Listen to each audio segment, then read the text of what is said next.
Could a man surrounded by millions of adoring fans be the loneliest person in the world?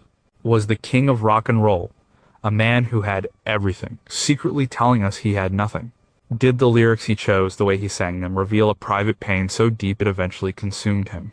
We look at the music, at the words he sang night after night, and a different story emerges. It's a story not of a king on his throne, but of a man in a cage.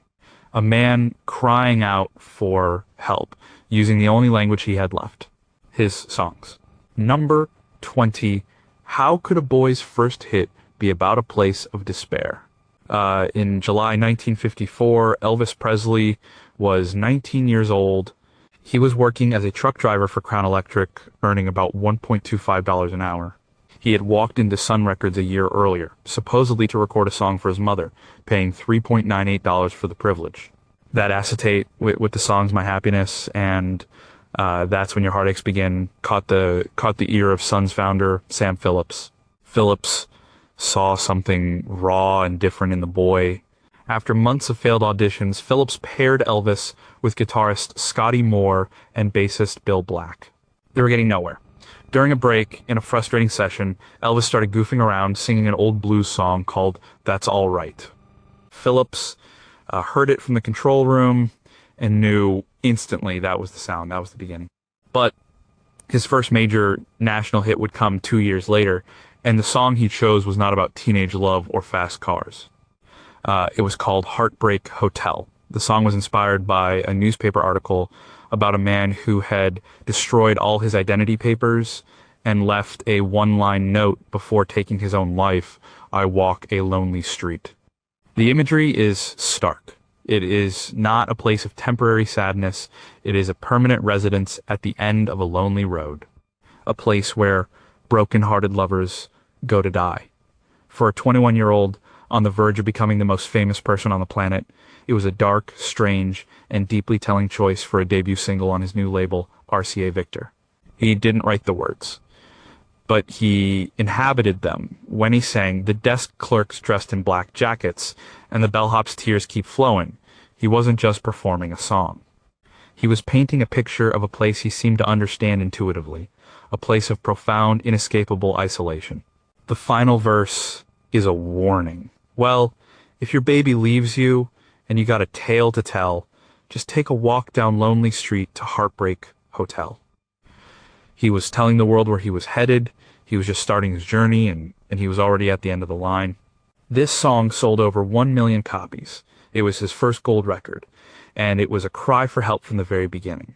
Number 19 was his plea for tenderness, a demand for survival. By late 1956, Elvis was a phenomenon. He had released Heartbreak Hotel, Hound Dog, and Don't Be Cruel. He was a television sensation, a lightning rod for controversy, and the object of obsession for millions. He was filming his first movie. The title of the movie and its theme song was Love Me Tender.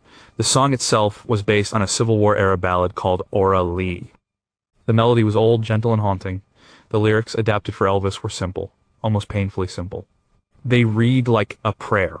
Love me tender, love me true, all my dreams fulfill, for my darling, I love you, and I always will. On the surface, it is a sweet love song, but in the context of Elvis's life, it becomes something else. It is a plea. Think about what was happening. His life was no longer his own. He was managed, packaged, and sold by his manager, Colonel Tom Parker. His every move was scrutinized. He was separated from the world by a growing entourage and the sheer force of his fame. He couldn't walk down the street. He couldn't go to a diner. He was becoming an object, a product. In that environment, the words, "Love me tender," are not just a romantic request. They are a desperate appeal to be seen as a human being, to be treated with care, not as an icon, not as a money-making machine, but as a person with feelings. The line, "All my dreams fulfill," is particularly sad. His dream was to sing, to connect with people. But that dream was morphing into a nightmare of contracts, obligations, and isolation. He was asking for a love that was gentle, not the screaming, grabbing, hysterical love of his fans. He was asking for a love that was true, not the transactional love of the industry surrounding him. He sang it with a soft, aching vulnerability that was completely at odds with his dangerous rock and roll image.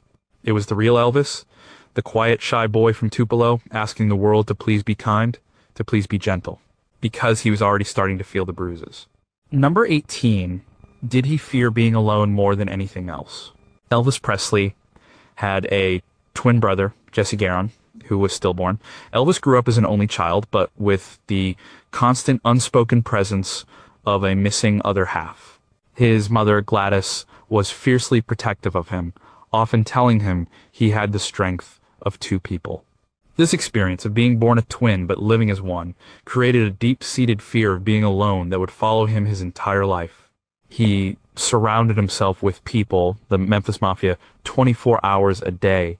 He rarely, if ever, slept in a room by himself. He needed the noise, the activity, the presence of others to keep the silence at bay. The silence was where the loneliness lived. In 1957, he recorded "There'll Be Peace in the Valley for Me." It's a gospel song, a song of faith and hope for a better place after life. But listen to the words he chose to sing. "Well, the bear will be gentle, and the wolves will be tame, and the lion shall lay down by the lamb." It is a vision of a world without predators, a world without threat. But the most revealing line is about connection. "No more sadness, no more sorrow, no more trouble, trouble I'll see. There'll be peace in the valley for me, for me." He repeats "for me." It is a personal, desperate hope. But then he sings of a place where the morning is bright and the lamb is the light and the night is as fair as the day. He longs for a place with no darkness, no night. The night was when he was most alone with his thoughts, with his fears. This gospel song for Elvis was not just about religious faith. It was about finding a place where he would never be lonely again, where the bear and the wolf, the symbols of the dangers of the world, could not get to him, where he could finally be with his family, his mother, and perhaps even the brother he never knew. It was a search for a permanent escape from the profound solitude that haunted him, even when he was in a room full of people.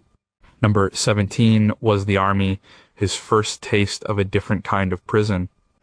On March 24th, 1958, Elvis Presley was inducted into the U.S. Army. He was at the absolute peak of his fame. He was 23 years old. The Army shaved his famous hair and stripped him of his gold lame suits. He became Private Presley, 53,310,761. To the world, it was a great public relations move. It made him seem like an all-American boy, but for Elvis, it was a devastating blow. It ripped him away from his music, his career, and most importantly, his mother. Gladys was terrified for him. Her health, already poor, declined rapidly while he was in basic training. Just a few months after his induction in August 1958, she died of a heart attack at the age of 46. And Elvis was granted emergency leave, but he arrived too late. He was inconsolable at her funeral, crying out, "Everything I have is gone." He had to return to the Army, a broken man. He was stationed in Germany. He was thousands of miles from home, grieving his mother, the one person he felt truly understood and loved him unconditionally. It was during this period that his reliance on prescription drugs began, given to him by an Army sergeant to help him stay awake on duty. This was the true beginning of his long, slow decline. In 1960, while still in the Army, he recorded a song that perfectly captured his state of mind. "Are You Lonesome Tonight?" The song is structured as a monologue, a man speaking to his absent lover. But for Elvis, it sounded like he was speaking to his lost mother, to his lost life. "Are you lonesome tonight? Do you miss me tonight? Are you sorry we drifted apart?" The words are filled with regret and a deep, aching sadness. The spoken word bridge is where the performance becomes almost unbearably personal.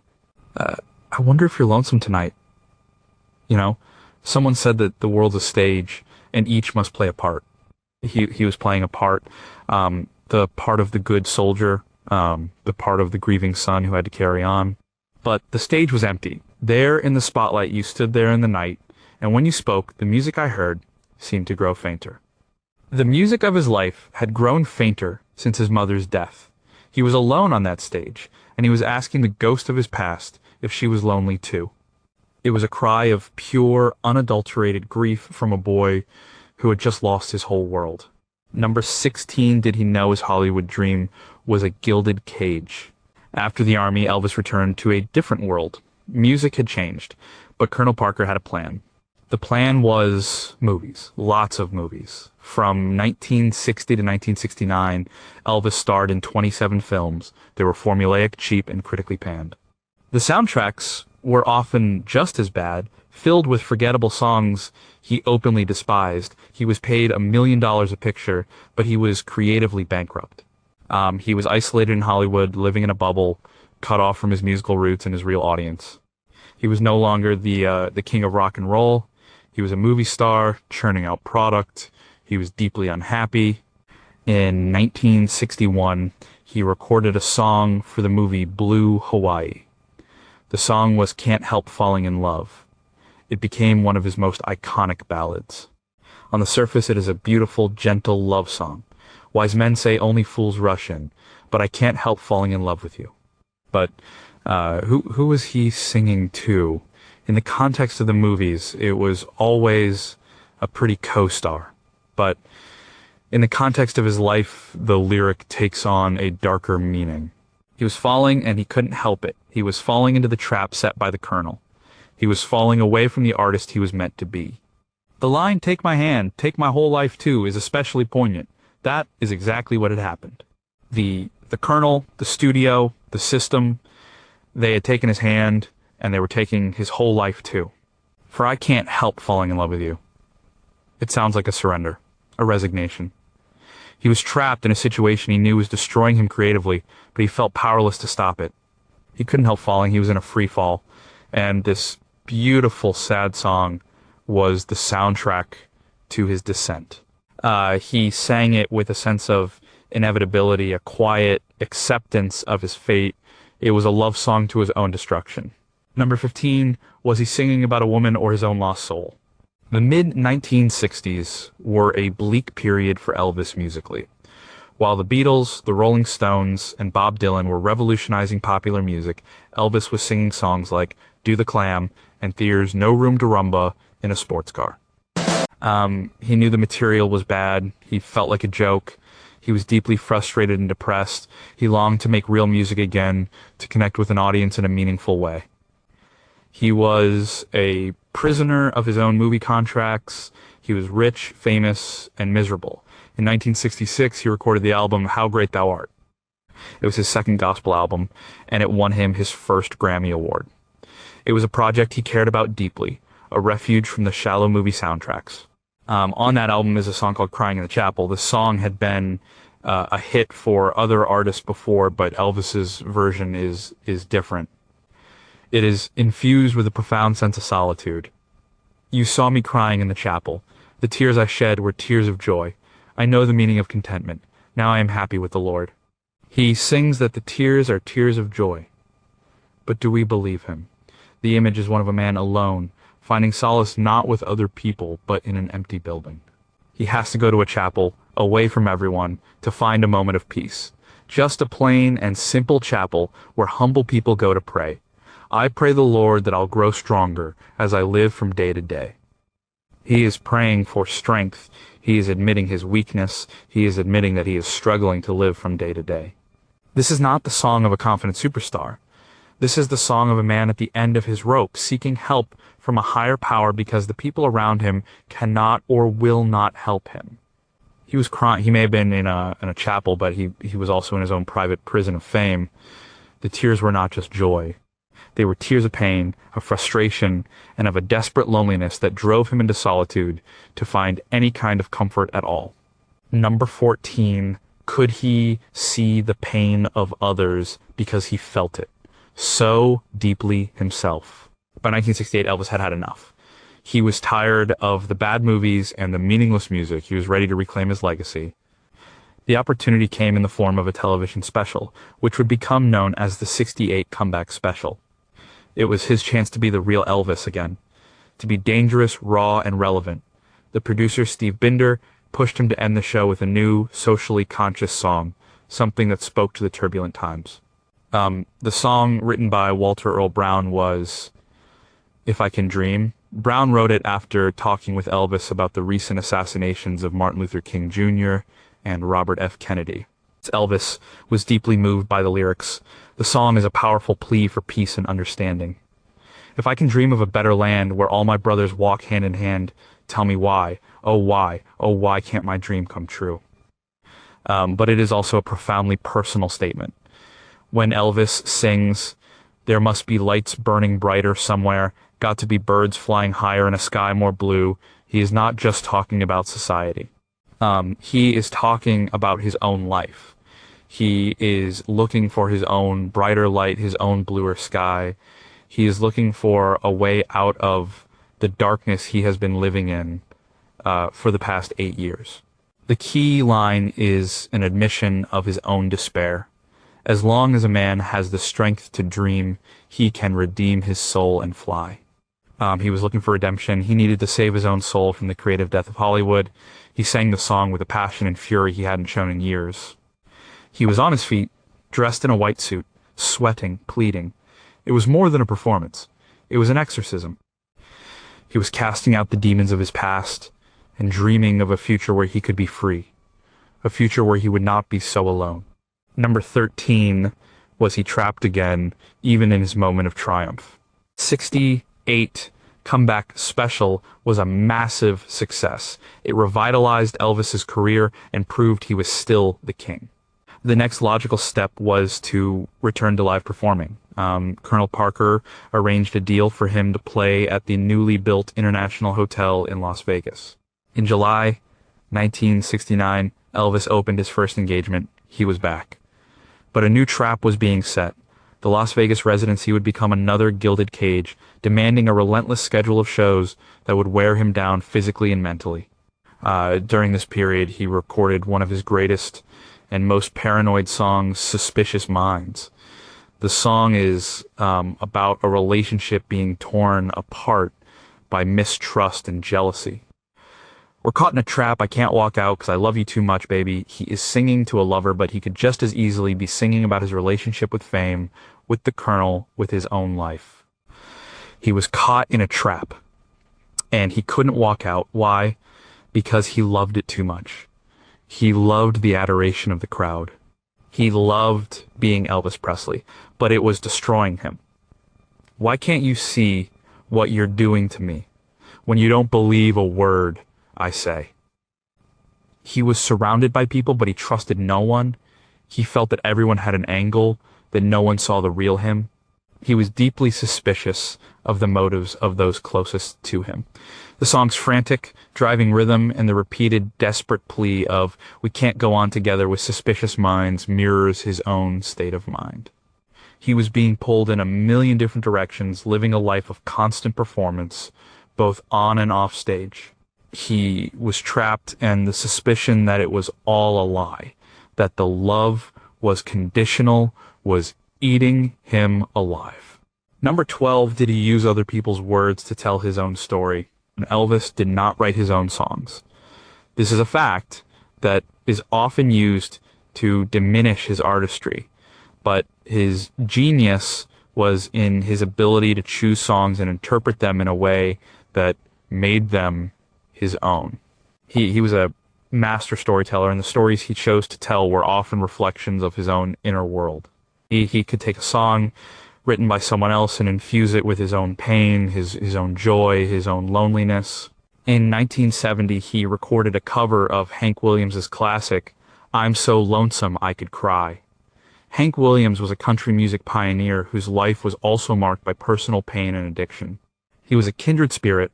When Elvis sings this song, it is not an imitation, it is a confession. The lyrics are some of the most beautifully desolate in popular music. Hear that lonesome whippoorwill, he sounds too blue to fly. The midnight train is whining low. I'm so lonesome I could cry. And Elvis sings these words with a quiet, heartbreaking sincerity. He wasn't just performing a country standard.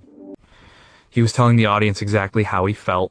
He was at the height of his Las Vegas fame, playing to sold-out crowds every night. He had everything a person could want, and yet he chose to sing a song about a loneliness so profound that even nature itself seems to weep in sympathy. The line, "The silence of a falling star lights up a purple sky," is a perfect metaphor for his life. He was the falling star. His brilliant light was a spectacle for the world to see, but it was born of a silent, lonely descent. By choosing this song, he was aligning himself with the tragic figure of Hank Williams. He was admitting that, beneath the jumpsuits and the spotlights, he was just a man who was so lonesome he could cry. Number 11, was he saying goodbye to his marriage or his youth? By the early 1970s, Elvis's marriage to Priscilla was falling apart. They had been living separate lives for years. He was on the road or in Vegas, caught in a cycle of performing and prescription drug use. She was at home in Graceland, feeling like a beautiful bird in a cage. The love they once had was gone, eroded by his fame, his infidelity, and his erratic behavior. They separated in February 1972, and their divorce was finalized a year later. It was a painful and public end to a relationship that had begun when she was just 14 years old.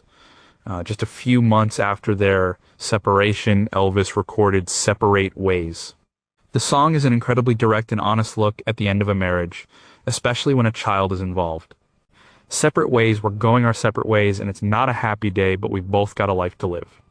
He is not angry or bitter. He is just sad, resigned. The most heartbreaking lines are about their daughter, Lisa Marie. "It's not for you to say he's wrong. She's right. Another heartache in the dead of night. Some things you just can't hide, no matter how you try."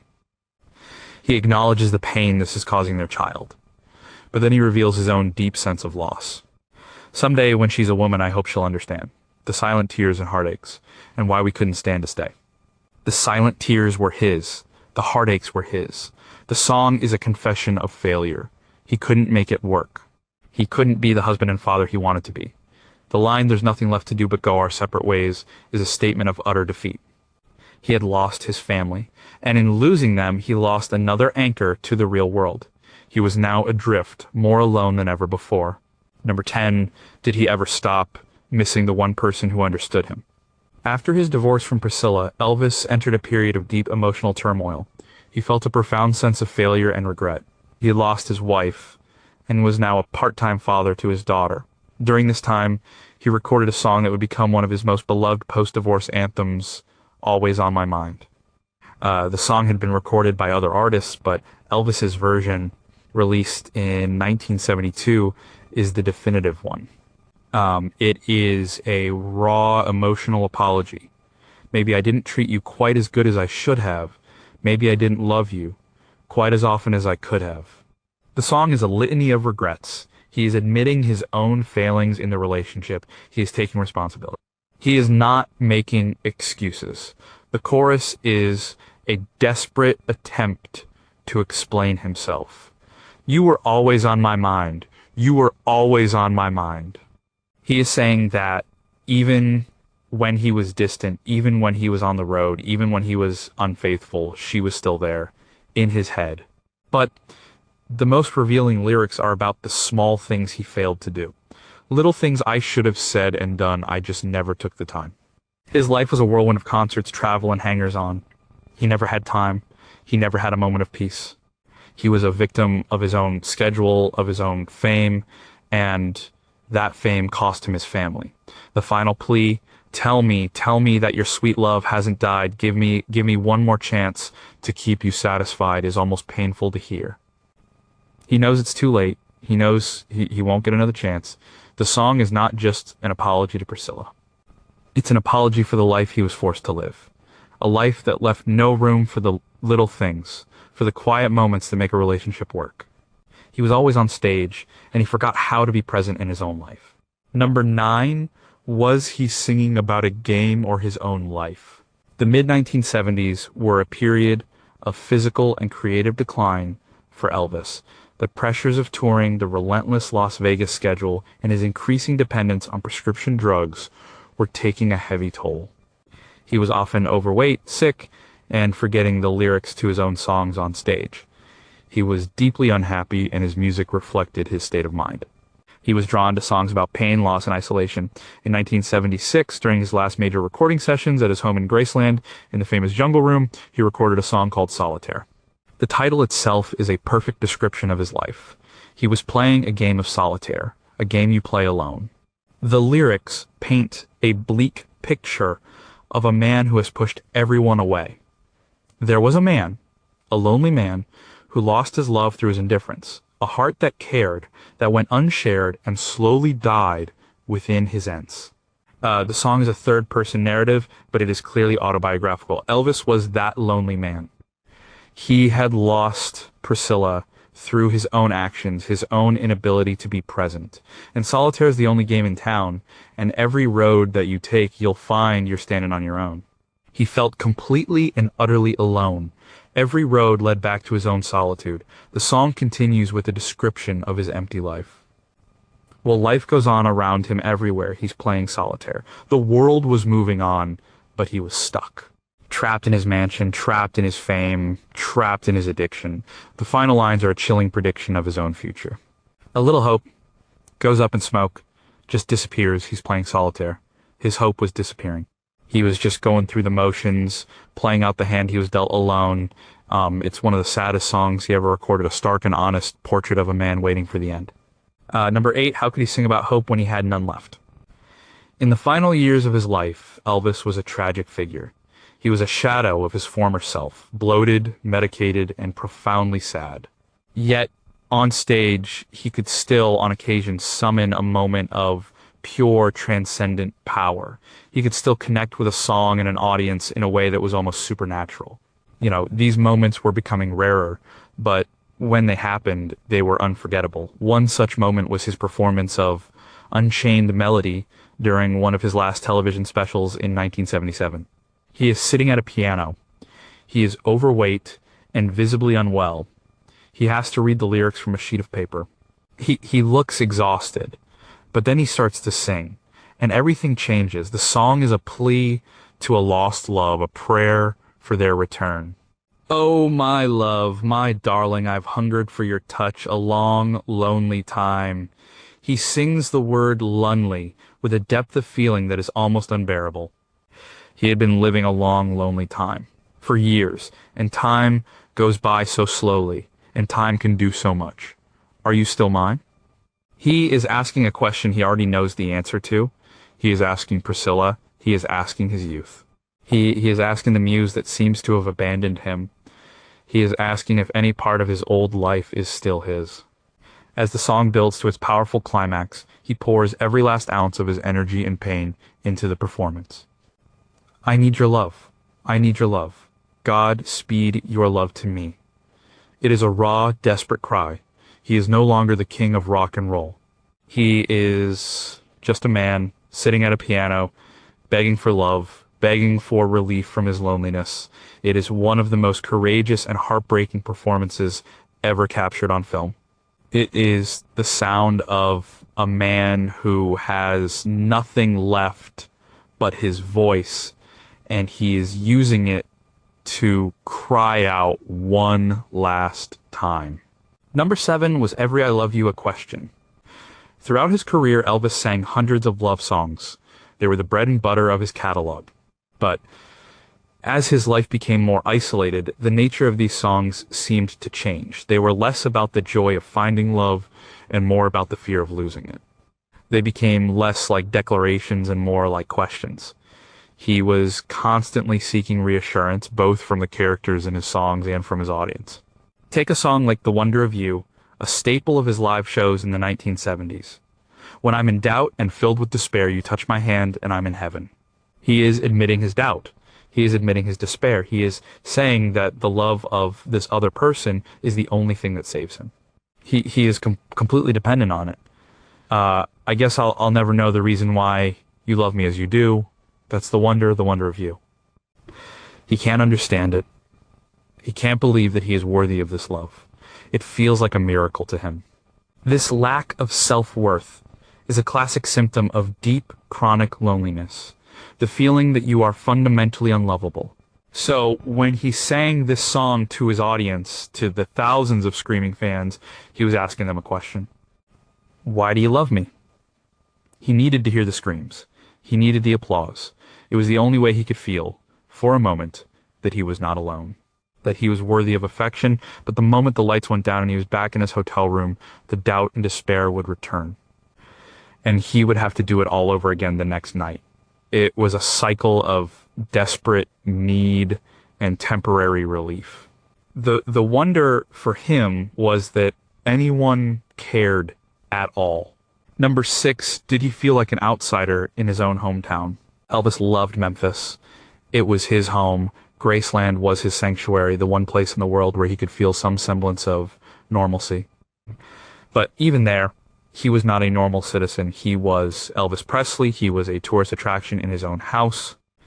His connection to the city was deep, but it was also complicated. He was of Memphis, but he was no longer a part of it in the way a regular person is. In 1969, he recorded one of the most important songs of his career at American Sound Studio in Memphis. The song was In the Ghetto. It was a bold choice, a narrative song about poverty, crime, and the cyclical nature of despair. As the snow flies on a cold and gray Chicago morning, a poor little baby child is born in the ghetto. Elvis tells the story of this boy's life, from his birth in poverty to his inevitable violent death. And his mama cries cause if there's one thing that she don't need, it's another hungry mouth to feed in the ghetto. Elvis sings the song with a profound sense of empathy and sadness. He himself had grown up poor in Tupelo in Memphis. He knew what it was like to be hungry. He knew what it was like to feel trapped by your circumstances. But now he was one of the richest men in the world. He was an outsider looking in. He could sing about the ghetto, but he could no longer live there. The song is a powerful piece of social commentary, but it also highlights his own isolation. He felt a connection to the people in the song, but he was separated from them by a wall of money and fame. The final lines are a plea. And his hungry little boy is born in the ghetto, and his mama cries. The cycle continues. Elvis saw the pain in the world, and it mirrored his own. He was also trapped in a cycle of fame, addiction, and loneliness. And just like the characters in his song, he could see no way out. Number 5, was he trying to buy back time? Time is a recurring theme in Elvis's later songs, a sense of time running out, of missed opportunities, of regret for a past that can never be reclaimed. As he got older and his health declined, this theme became more and more prominent. He seemed to be acutely aware that his best days were behind him, and he was desperately trying to hold on to what was left. In the song I Weigh, which became a signature tune for him in his final years, this theme is front and center. The song is famously a statement of defiance and individuality, and now the end is near. And so I face the final curtain. My friend, I'll say it clear, I'll state my case, of which I'm certain. He is looking back on his life, taking stock. I've lived a life that's full. I traveled each and every highway, and more, much more than this. I did it my way. On the surface, it is a song of triumph, but for Elvis, it was more complicated. Did he really do it his way? Or did he do it the Colonel's way? The Hollywood way? The Las Vegas way? The line regrets, I've had a few, but then again, too few to mention, sounds hollow coming from him. We know from other songs like Always on My Mind that he was consumed by regret. He was trying to convince himself, as much as the audience, that he had no regrets, that it was all worth it. The song is a performance of strength from a man who felt increasingly weak. It is the sound of a man trying to write his own epitaph, to control his own narrative before it's too late. He was lonely, not just in the present, but in his own past. He was looking back at a life that felt, in many ways, like it had happened to someone else. He did it his way, but his way had led him to this lonely stage under the harsh lights, nearing the final curtain. Number 4, did his defiance mask a deeper despair? Elvis Presley was a rebel. From the moment he first shook his hips on television, he was a symbol of defiance against the conservative norms of the 1950s. That rebellious spirit never entirely left him, even in his later years. It just changed its form. In the 1970s, his defiance was often directed at his own image at the expectations of the audience, and at the constraints of his own life. A song like Burning Love from 1972 is a perfect example. It was his last top 10 hit in the United States. It's fast, frantic, rocking number that sounds full of joy and energy. Lord Almighty, I feel my temperature rising higher and higher. It's burning through to my soul. He sounds like the old Elvis, the unstoppable force of nature. But listen closer. I'm just a hunk of burning love. He is reducing himself to an object, a thing, a hunk. It's almost self-parody. He is giving the audience what they want, the caricature of Elvis, the hip-swiveling sex symbol. But it feels like he is doing it with a sense of ironic detachment. The performance is almost manic, as if he is trying to outrun something. The fire he is singing about isn't just passion. It's a destructive, all-consuming fire. It's the fire of his fame, his addiction, the relentless pressure to be Elvis. He is burning up, and he is doing it right in front of us on stage. The song's not a celebration. It's an act of self-immolation set to a rock and roll beat. It's the defiant cry of a man who knows he's being consumed, but he is going to go down in a blaze of glory, giving the people one last show. It is a lonely, desperate act of defiance against the very thing that was killing him. Number 3, was he searching for a home he could never find? When Elvis was born in a 2-room shotgun shack in Tupelo, Mississippi, his family was desperately poor. He spent his life trying to escape that poverty, and he succeeded beyond anyone's wildest dreams. He bought Graceland, a mansion that became his fortress against the world. He created his own private kingdom. But did he ever really find a home, or was he always searching for that sense of security and belonging that he lost when his mother died? His love of gospel music was a constant throughout his life. It was the music of his childhood, the music of the church, the music that spoke of a home beyond this world. In Mansion Over the Hilltop, a song he recorded in 1960, he sings of this longing for a permanent home. I'm satisfied with just a cottage below, a little silver and a little gold, but in that city where the ransomed will shine, I want a gold one that's silver-lined. He is contrasting his earthly home with his heavenly one. He is saying that the material wealth he has accumulated on earth means nothing compared to the promise of a home in the afterlife.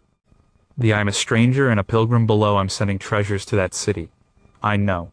To that bright city that is built foursquare. My mansion, my robe, and my crown is there. The key phrase is a stranger and a pilgrim. That is how he felt in this world, like a visitor, a person who didn't quite belong. He was a pilgrim on a lonely journey, just passing through. His true home was somewhere else. This song, and his entire gospel catalog, is the sound of a homesick boy longing for a place where he will finally be at peace. A place where he will no longer be a stranger. A place where he will not be alone. Graceland was his castle, but his real home was always just out of reach. Number 2, did he know he was saying goodbye? In the spring of 1977, Elvis was in very poor health. His final tour was a grueling ordeal for him and for those who had to watch him perform.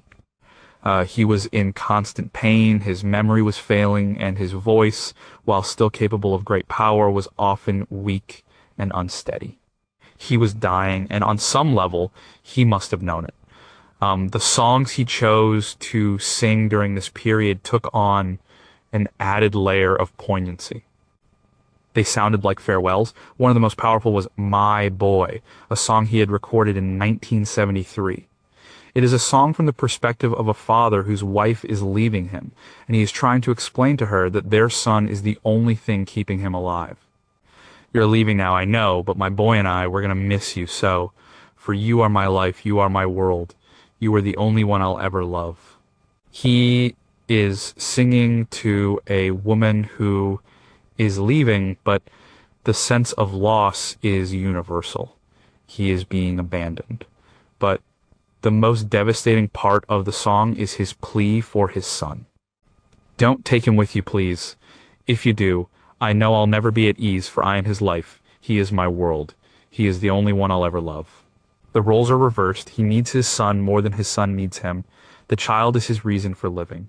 For Elvis, who adored his daughter Lisa Marie, this song was deeply personal, but in his final months, it became something more. It became a plea to life itself. Don't leave me. Don't take away the one thing I have left.